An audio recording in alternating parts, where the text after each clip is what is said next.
With chapter 9, we're going to talk about the genetics of bacteria.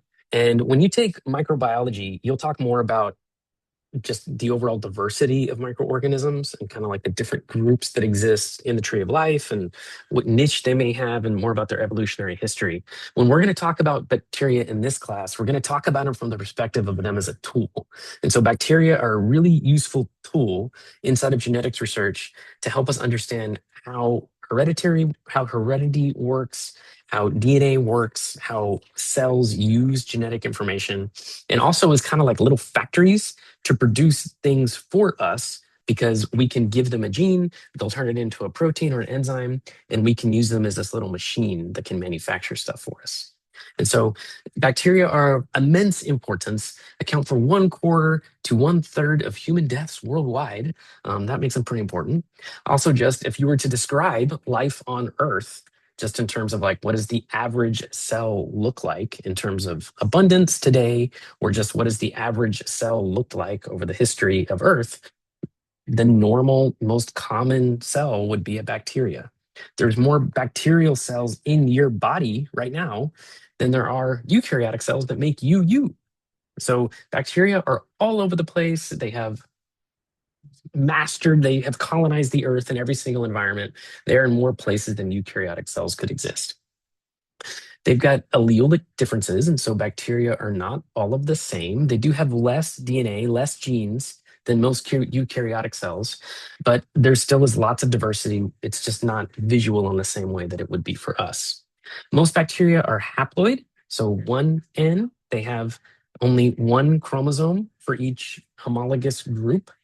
And that also makes it easier because that means we've got less information to worry about. So it's easier for us to identify loss of function mutations. So if they lose that one gene, there will be a phenotypic consequence, which means it's easier for us to then figure out what that gene was doing. They also can reproduce both asexually and sexually. So that means that if we want them to make more genes, just like what they already have, it could be asexual reproduction. But then if we want to observe changes in what is available inside that organism, we could also have them do sexual reproduction. When they undergo sexual reproduction, they will transfer DNA back and forth from one another. And the second part of this is going to talk about how that was used to map their genome. So for asexual reproduction, it's pretty straightforward. Like bacteria can just divide. And when they divide, you're going to get a cell that is just like the one that it came from. But they can also divide in other ways. And so these three ways that they're going to divide, three mechanisms of genetic transfer are going to be conjugation, transduction, transformation. And so these three are the three forms of sexual reproduction inside of bacteria. And the way that we define sexual reproduction, like why we're calling it sexual reproduction, is because the cells you're going to get in the end are genetically different than the ones that you had at the start. Whereas if it's asexual reproduction, they're the same. And so these are the three different ways that we're going to get new genetic information. So we're going to go through one by one. And this first one is bacterial conjugation. And so with bacterial conjugation, what's going to happen is that you got two bacterial cells. They're going to come together. They're going to swap genetic information back and forth. And then after that, their genomes are now different because they transferred genetic information from one cell to the other.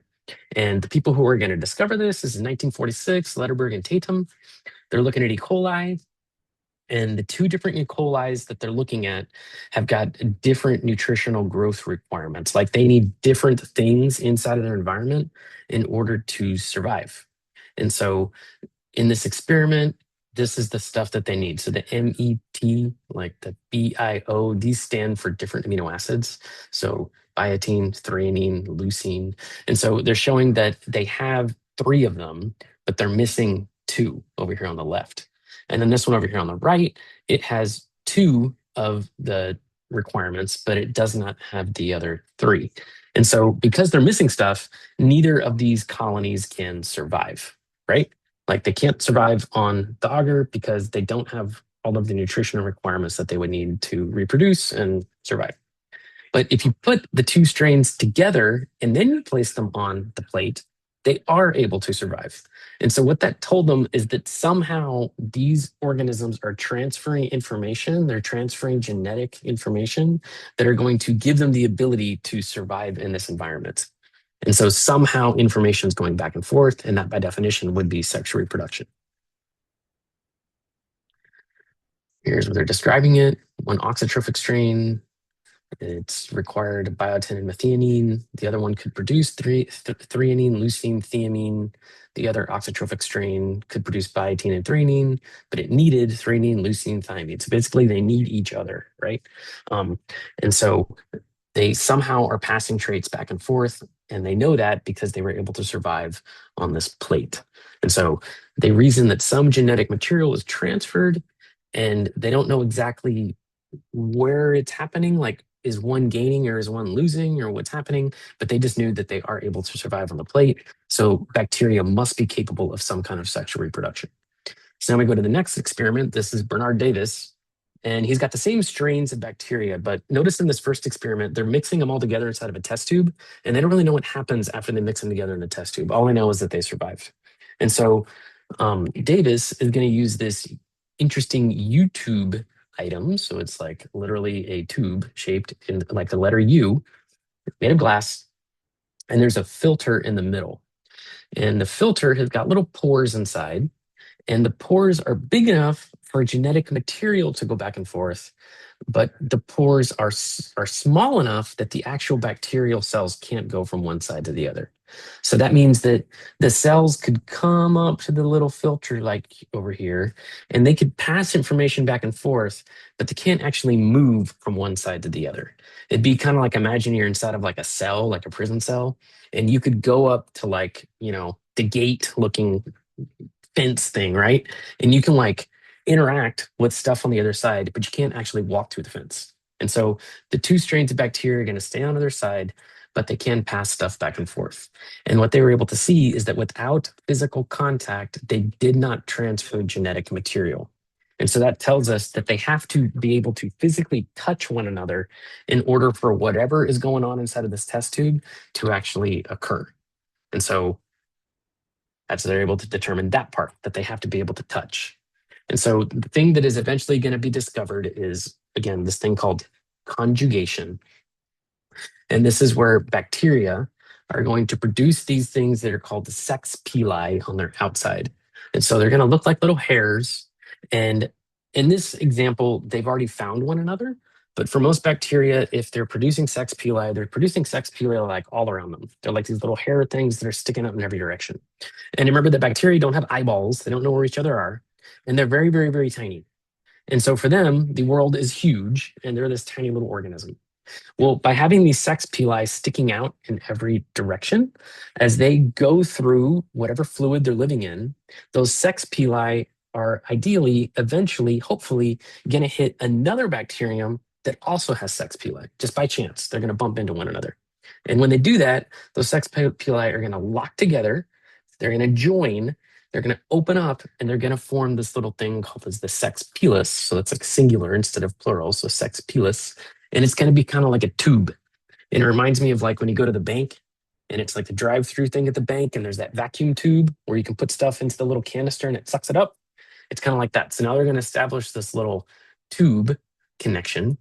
And then through that little tube, they're going to send these things that are called plasmids. And so here's a picture of what's going on. So we got one cell, it's got the sex pilus, okay? It's got this thing called F factor. F factor is what's going to help it, it's going to allow it to build the sex pili. We've got a donor cell. Again, this is the one that has the F factor. And then the recipient cell, this is one we would say is F negative because it doesn't have it yet. So they build this connection between the two of them. And now they want to pass this genetic information through the little tube. But the F factor is circular, it's big, and the tube is very narrow. And so there is this enzyme that comes across. It's a protein complex that's called the relaxosome. Every semester, I got to go look that up because it sounds like it's not even a real term, but it's called the relaxosome. So the relaxosome is going to bind to the F factor at what is called the origin of transfer. It's a specialized like start location, and it's going to zip along that F factor and cause it to become single stranded. It's going to relax it, relaxosome, right? Going to relax it. So we got only one strand. And then that is going to allow it to pass that one strand through this conjugation bridge into the other cell. And now both cells would be F positive because this one gained the F factor from the other one.